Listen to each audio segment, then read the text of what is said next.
Ji welcome back in visa guide. और जिन लोगों ने हमें अभी भी ज्वाइन किया उनको मैं बताते चलूं कि आज हम ऑस्ट्रेलियन वीज़ा पे जनरल स्किल माइग्रेशन प्रोग्राम जो है उसको डिस्कस कर रहे हैं और उसके पॉइंट बेस्ड सिस्टम आपको वन बाय वन बताते जा रहे हैं कि किस कैटेगरी के हिसाब से आपको कितना पॉइंट मिलेंगे, क्या पॉइंट्स आप सिक्योर कर सकते हैं और वहाँ की इमिग्रेशन के लिए क्वालिफाई कर सकते हैं। नंबर है 0423630946, जिसके ऊपर आप हमें कॉल करके लाइव कॉल करके अपने प्रॉब्लम्स जो है वो हमसे शेयर कर सकते हैं और डिस्कस कर सकते हैं। सो अभी हम बात कर रहे थे एम्प्लॉयमेंट से रिलेटेड, एक हमने बात की थी 40, 50, 60 की बेसिस पे आपको 5 पॉइंट्स मिलेंगे। ठीक है, अब नेक्स्ट। अब अगर आपने ऑस्ट्रेलिया में पहले जैसे आप गए हैं और आपके पास जॉब थी ऑस्ट्रेलिया में, अच्छा, तो उसके भी आपको जो नंबर मिलते हैं। ऑलरेडी आप जॉब होल्डर थे वहां पे पिछले 4 साल में, अगर आपने 4 साल वहां पे काम किया है, 4 साल में से आपने तकरीबन 1 साल अगर वहां पे काम किया तो उस सूरत में आपको मिलते हैं। उसमें 2 तरीके हैं। You have been employed in Australia in your nominated occupation और a closely related skills occupation for 12 months in the 48 months immediately before lodging your application। यानी आपकी जो नॉमिनेशन है, जो नॉमिनेटेड प्रोफेशन है उसमें या उसके क्लोज किसी प्रोफेशन में पिछले 4 साल में से 1 साल आपने काम किया तो उस सूरत में आपको 10 पॉइंट्स मिलेंगे। 1 साल आपने काम किया होना चाहिए। यानी उसकी जो मुद्दत है, पिछले जैसे फर्ज करें कि आज से 2 साल पहले आप वहां पे काम करते थे और आपको यहाँ पे 1 साल आए हुए हो गया तो वो फॉल करता है। 4 साल के अंदर, जैसे आप 4 साल पहले वहां थे, टाइम फ्रेम आपका 4 साल का है और आपकी जो जॉब की जो है ना एक वो मुद्दत 1 साल होनी चाहिए। 1 साल होनी चाहिए कम से कम। अगर आपने 15 महीने किया, 18 महीने किया, लेकिन 1 साल मिनिमम होना चाहिए। ठीक है। दूसरा जो है वो ये है कि you have completed a professional year in Australia in your skilled occupation और a closely related skilled occupation for total of 12 months. Again वही है, लेकिन यहाँ पे क्या हो रहा है, कोर्स है आपका प्रोफेशनल ईयर। अच्छा, प्रोफेशनल ईयर है, वो कोर्स की बात हो रही है मेनली, लेकिन उसमें आगे जो बात है वो ये है कि points of completing a professional year with only be awarded for courses specified by the minister. अच्छा, इसको एक्सप्लेन जो है ना हम करते हैं कॉल के बाद, बिकॉज़ वो वेट कर रहे हैं। अस्सलाम वालेकुम। हेलो, अस्सलाम वालेकुम जी। वालेकुम सलाम जी, कौन बात कर रहे हैं? मैं जफर अली साहब बोल रहा हूँ। जी जफर अली, क्या क्वेश्चन करना चाहेंगे? दुबई जाना चाहता हूँ, वो सिलसिला है जो है ना वो उसके बारे में। अच्छा, आपकी ना आवाज हमें क्लियर नहीं आ रही, आप दोबारा रिपीट कर दें कि दुबई जाना चाह रहे हैं आप? हाँ, दुबई जाना चाहता हूँ विजिट वीजा पर। जी जी, चलें ठीक है जी। उसके लिए आपको पता करना है कि रिक्वायरमेंट्स क्या क्या है, क्या तरीका है। चलें ठीक है जी, बहुत शुक्रिया कॉल करने का। दुबई पे विजिट वीजा के बारे में आपकी डॉक्यूमेंटेशन और आपकी रिक्वायरमेंट्स क्या क्या है? जी, दुबई के जो तरीकाकार है उसमें आपको अगेन जो स्टैंडर्ड मैंने बताया पहले कि वो वाले डॉक्यूमेंट्स आपके होने चाहिए। पासपोर्ट आ जाएगा, हाँ जी, वो सारी चीजें बिल्कुल। लेकिन अगर आप बिजनेस पर्सन हैं और आप अपनी कंपनी का लेटर हेड इस्तेमाल करते हैं, उस पर आप रिक्वेस्ट भिजवाते हैं और आप वो एक्सेप्ट हो जाता है उस पोजीशन में, तो आपको जस्ट एक वीज़ा फीस जो कि एक नॉमिनल सी वीज़ा फीस है उसके साथ आपको वीज़ा दुबई का मिल जाता है 28 डेज का। 28 डेज का, ठीक है। एक तरीका ये है। दूसरा तरीका ये है कि अगर आप ऐसा कुछ भी साबित नहीं कर सकते फिर भी आप वीज़ा ले सकते हैं। उसमें यह है कि जैसे जो उनकी कौमी एयरलाइन है एमिरेट्स है, एमिरेट्स 2 लाख रुपया आपका एज ए सिक्योरिटी डिपॉजिट पास रखती है और आपको वीज़ा जारी कर देती है। सो ये दोनों तरीकाकार मौजूद हैं, उनमें से जो आपको सूटेबल हो वो भी बता सकते हैं। और दूसरी सूरत में आपका 2 लाख एज ए सिक्योरिटी जो है वो एयरलाइन रखती है, ठीक है, और उसमें मिल जाता है। चलें जी, जफर अली साहब को भी अपने क्वेश्चन का आंसर मिल गया। अब हमने ये टेक्स्ट बता दिया था, अब इसको हमने क्लैरिफाई करना है। जी, ऑस्ट्रेलियन एम्प्लॉयमेंट के लिए हमने बेसिकली बताना ये था कि उसमें क्या तरीकाकार है कि वो कौन से कोर्सेज हैं। वो कोर्सेज जो हैं वो स्पेसिफाइड बाय द मिनिस्टर होंगे और वही कोर्सेज जो हैं उनमें अगर आपने वो किया तो उस सूरत में भी आपको 10 पॉइंट्स मिल जाते हैं। और इसमें भी ये कोर्स जो है वो 1 साल का होता है यूजुअली।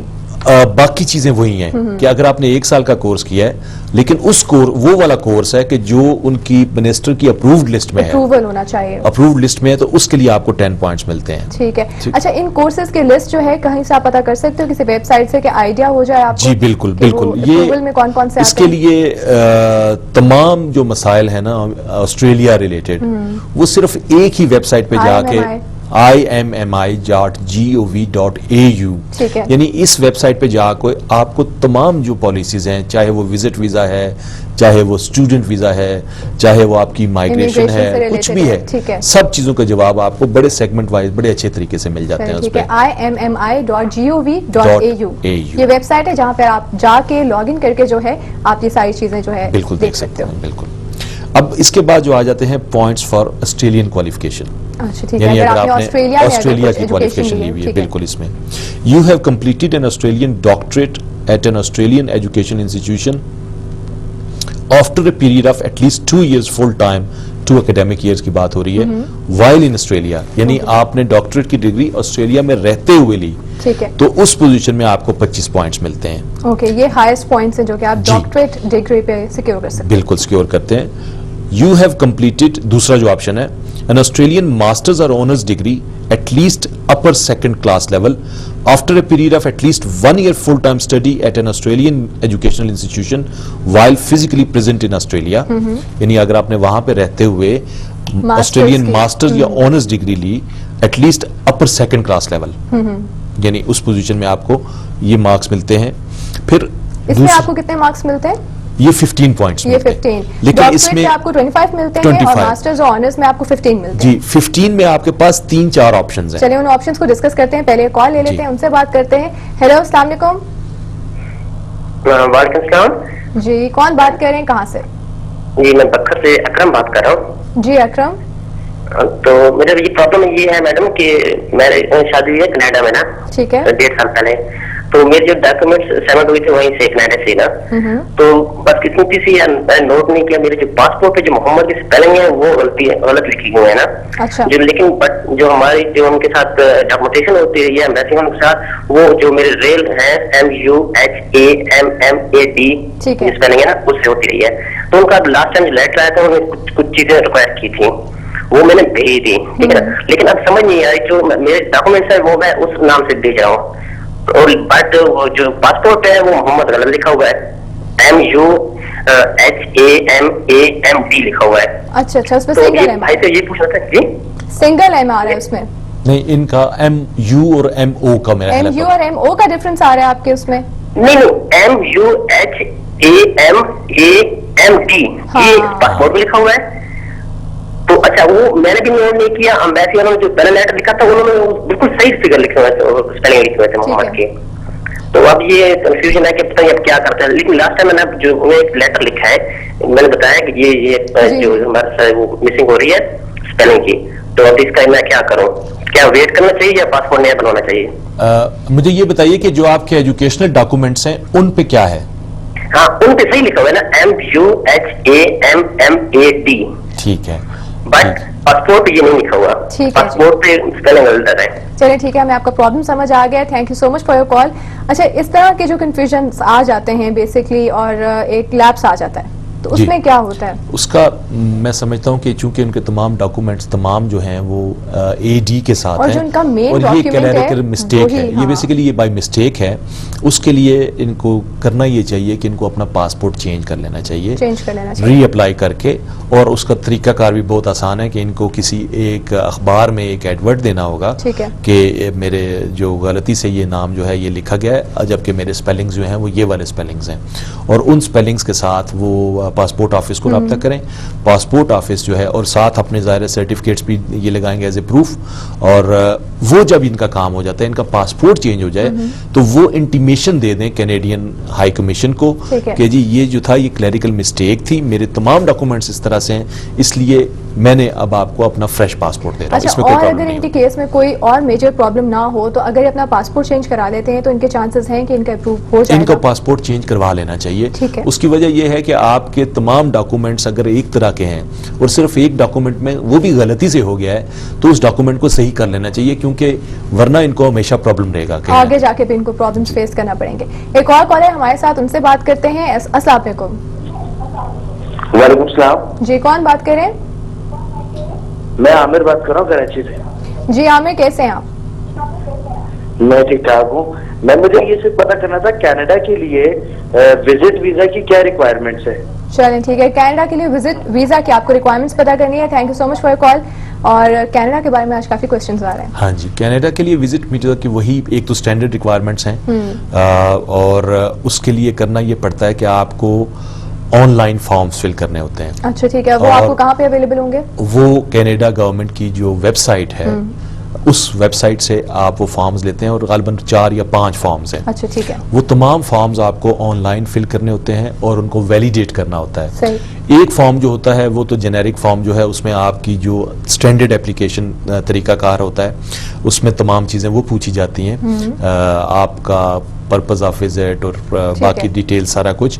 इसके अलावा आपके अजीज़ों और रिश्तेदारों के मुतल्लक, जैसे अजीज से मुराद ये है कि जो आपके brothers and sisters and children and obviously spouse, उनके मुतल्लक, फादर एंड मदर टू, उनके मुतल्लक आपको इन्फॉर्मेशन देनी होती है।